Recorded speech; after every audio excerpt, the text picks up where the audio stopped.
Carlos Bautista, fiscal de la Audiencia Nacional en excedencia, tiene una amplia experiencia de 32 años en Derecho Penal Económico e Internacional, especialmente en extradiciones.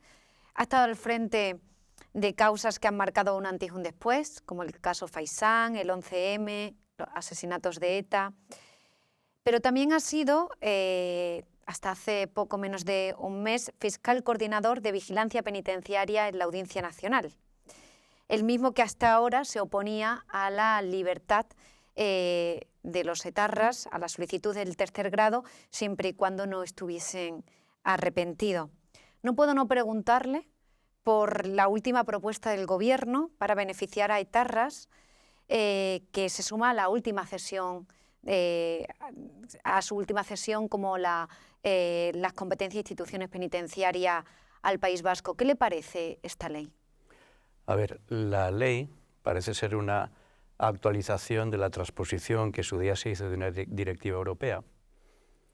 Los dos puntos fundamentales que cambiaban, en realidad, y que podían ser sensibles, era primero la modificación del artículo 14.1, que hacía referencia expresa a la ejecución, y dos, y esto era trascendental, era la supresión de la disposición adicional de la Ley 714, que hacía referencia a la imposibilidad de tener en cuenta sentencias dictadas en la Unión Europea con anterioridad a octubre de 2010. Pero tengo que decir que frente a lo que ha dicho alguno por ahí, que dice es que era para suprimir una situación de desigualdad, en realidad todos los internos españoles, cualquiera que fuera su delito, estaban en situación de igualdad. Esto es, a ninguno de las personas condenadas en el extranjero, cualquiera que fuera el delito que hubiesen cometido dentro de la Unión Europea, se les iban a computar las penas, a computar en una acumulación de condenas, porque eso se hace en un expediente individual por cada uno de ellos, no es automático. Pero esto era a todas las personas que hubieran sido condenados dentro de la Unión Europea antes del año 2010, no era un tipo de delito, se aplicaba para todos. Esto es, no es cierto que se haya puesto remedio a una situación de desigualdad, es completamente falso.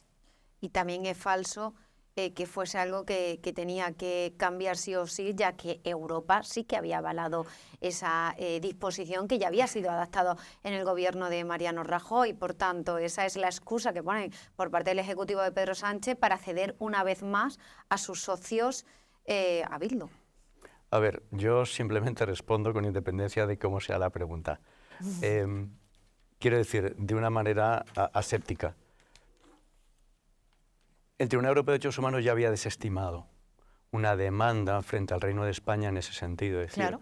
No es, voy a decirlo de otra forma, un vocablo que ahora está muy de moda. Esa justificación es un bulo. No es verdad. Cuando el Tribunal Europeo de Derechos Humanos, que es absolutamente garantista y además debe serlo, desestima una demanda frente a la Ley 714, a la disposición adicional, pues eso significa que hay un respaldo muy importante. Es decir, no era necesario. No era necesario. ¿Y qué le parece esta ley que realmente lo que hace es beneficiar a miembros de la banda terrorista ETA, bueno, sí, sin tener una justificación adecuada para cambiar la ley, para ajustarla? A ver, había habido una modificación de la directiva. El informe del Consejo de Estado hacía referencia al texto inicial y luego hubo dos enmiendas que antes se decía con nocturnidad y agostía. En este caso era casi agosto, porque al 31 de julio algunos están más pendientes del bañador que de lo que estaban mirando, ¿no? No era necesario, los motivos últimos, cada uno puede tener su opinión, yo creo que no era necesario, pero me va a permitir que yo no haga una crítica política, porque aunque no soy fiscal en activo, sino que lo soy en excedencia y ahora ejerzo de abogado, a mí todavía me cuesta pronunciarme en términos políticos sobre determinadas cosas. Yo solo digo que no era necesario y que a ver, para poder saber o poder intuir lo que había, yo también entiendo que hay que tener una especialización larga en derecho penitenciario en ejecución de penas, porque por más que uno tenga una larga trayectoria en derecho, si no está absolutamente especializado en estas cosas, es muy fácil no darse cuenta. Porque parecía una enmienda normalita. aparentemente no lo era. No lo era. Bueno, digamos que no era necesario, como mínimo, ¿no? Durante los últimos años se ha opuesto a la libertad sí, a la libertad, a la concesión del tercer grado de varios etarras. ¿Por qué se oponía y qué hacían ellos para poder justificar la solicitud de ese tercer grado? Porque creo que un requisito fundamental es el perdón, pedir perdón a las víctimas. Y ni siquiera se sentían arrepentidos de los delitos cometidos cuando ya estaban muchos de ellos gozando del tercer grado, gracias a que el gobierno le cedió las competencias de instituciones penitenciarias al País Vasco. A ver, yo tengo que hacer una explicación de cómo fue desde el año 2021. El año 21 yo tomé efectivamente la coordinación de vigilancia penitenciaria en la Fiscalía de la Audiencia Nacional. En ese momento hay una doctrina de la Sala que es incipiente pero se está consolidando, referido sobre todo a los permisos penitenciarios. Con esa doctrina consolidada se planteaba el tercer grado y la Fiscalía recogió cuatro requisitos que debían concurrir. Primero, una cercanía a las 3/4 partes de condena. En segundo término, el haber disfrutado de permisos anteriormente o haber salido en lo que es salidas al exterior con normalidad.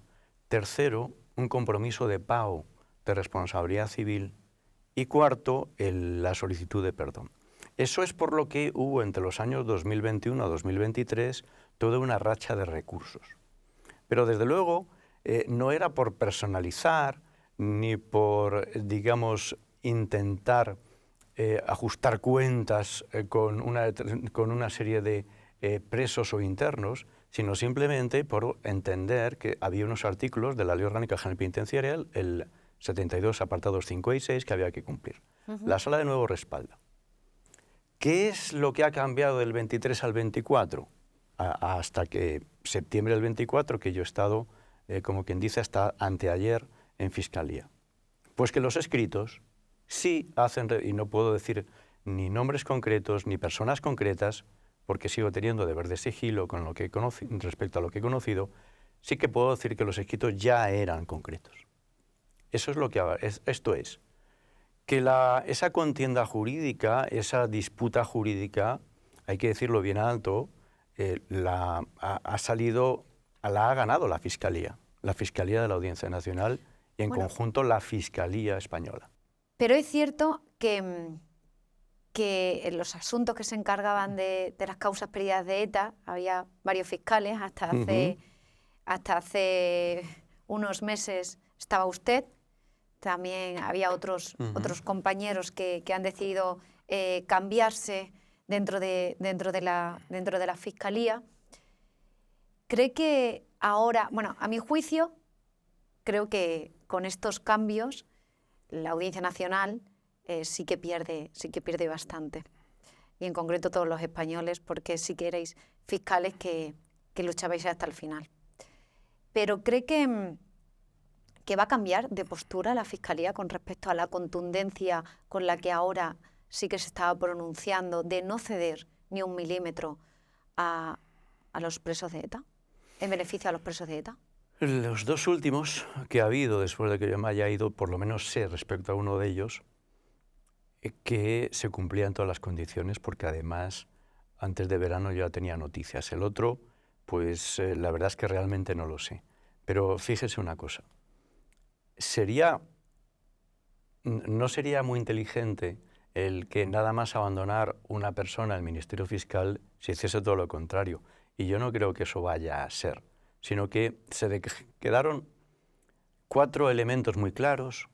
Esos 4 elementos, además, se explicaron a la superioridad, y cuando digo la superioridad digo a la cabeza de la institución, que, reitero otra vez, nos respaldó, y si esos 4 elementos que acabo de explicar eran claros, no creo que ahora se vayan a mover. Porque es que además estaban aceptados por toda la institución, y además ya, digamos, eran aceptados por los abogados de los interesados. Entonces, a mi juicio, yo no creo que vaya a haber un cambio. Usted ha llegado a decir públicamente que nunca ha visto a un preso de ETA colaborar con la justicia. Es cierto. Lo que sí, hay una diferencia entre el Código Penal y la Ley Orgánica General Penitenciaria. El Código Penal hace referencia a colaboración para una reducción de pena, una especie de subtipo atenuado o una atenuante privilegiada específica. Pero en la Ley Orgánica General Penitenciaria no, es que son 3 escalones.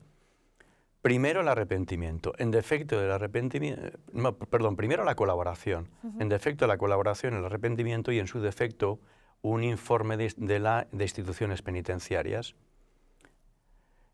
La primera parte no la he visto nunca, es decir, la colaboración. A lo mejor algunos compañeros históricos, en otra época en la que yo no estaba, sí lo han podido ver, pero yo no he visto colaboración. Por lo menos en la organización terrorista ETA. En otras sí lo he visto.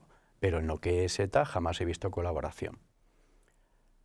Y luego nos quedaba el segundo paso o segundo escalón para llegar al 3er grado, era la petición de perdón específica, y el último era los informes del centro penitenciario. Pero informes en el sentido de desvinculación de la organización. Entonces no teníamos nunca ninguno de estos 3 escalones. El primero se sigue sin tenerlo, la colaboración. Además, fíjense,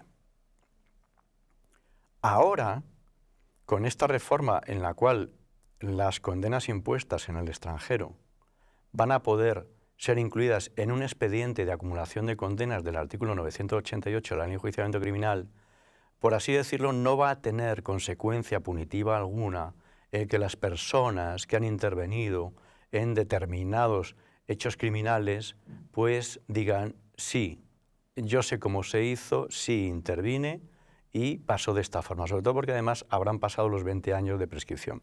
Y eso haría mucho bien a las víctimas. Con lo cual ahora, si realmente hablamos de reinserción, yo creo en la reinserción y también creo en el perdón.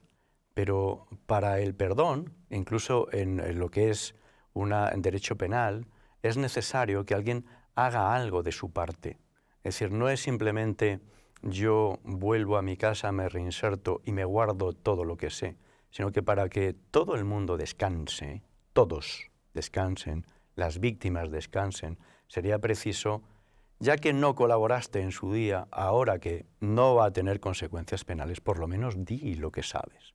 Eso sería absolutamente trascendental. Ha dejado la Audiencia Nacional para pasarse a lo que se llama popularmente el lado oscuro. ¿Por qué ha fichado por este despacho de abogados y por qué ha decidido dejar la Audiencia Nacional? A ver, pues me he ido al lado oscuro que, como dice un colega y amigo, Eduardo Torres Dulce, está clareando por tanta gente que no se me está oyendo. Pues la verdad, yo me he ido a un despacho que se llama Chavanix Abogados, porque llegó un momento en el cual pensaba que, por las circunstancias de cómo está conformada la carrera, había llegado a mi tope. Había llegado a mi tope y me planteé si yo quería jubilarme en la Audiencia Nacional como fiscal. Esto es, he estado 19 años, 8 meses y 4 días, y si quería estar otros 11 años más hasta cumplir 70 años. Y la respuesta fue negativa. Yo tenía aspiraciones de irme al Tribunal Supremo, no ha podido ser, y entre medias de, digamos, procesos de frustración, después de cada Consejo Fiscal, pues se cruzó una oferta. Y después del Consejo Fiscal del día 11 de julio, en el que de nuevo pues fui agraciado con 0 votos en el Consejo Fiscal, pues ya decidí aceptar la oferta. Y Luis Chavanés pues me acogió, me hizo una gran oferta. Además es un proyecto estimulante, porque hacemos muchas cosas y tenemos un equipo estupendo, con lo cual, después de 3 noches sin dormir, porque no es fácil, decidí aceptar y bueno, la verdad es que estoy contento.